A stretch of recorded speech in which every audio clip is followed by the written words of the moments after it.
મોરા તે ગઢે બેઠી મોમાય, મોમાય માને બાપો. કહેવાય છે કે સૌરાષ્ટ્રમાં જાડેજાઓ રહેતા હતા, જેમને અંદરો અંદર મતભેદ થતા કેટલાક કુટુંબો કચ્છ તરફ ચાલી નીકળ્યા. રસ્તામાં વિશાળ રણ આવતા તેઓ તરસે ટળવળવા લાગ્યા અને કુળદેવીમાં મોમાઈને યાદ કરવા લાગ્યા. માળી 16 વર્ષની કન્યાનું સ્વરૂપ લઈ હાંડડી પર સવાર થઈને આવ્યા અને તેઓને મીઠું અમૃત જેવું પાણી પાયું. કહ્યું કે મારી સાંઢડીના પગલે પગલે ચાલ્યા આવજો.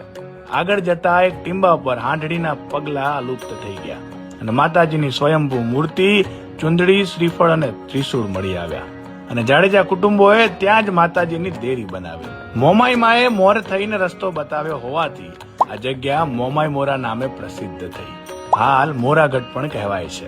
મોમાઈ મા પર રબારી, ભરવાડ, જાડેજા, કારડિયા, રજપૂત, વાઢેર, પટેલ તેમજ અન્ય સમાજો અનન્ય શ્રદ્ધા ધરાવે છે અને માતાજી ઘણાના કુળદેવી પણ છે.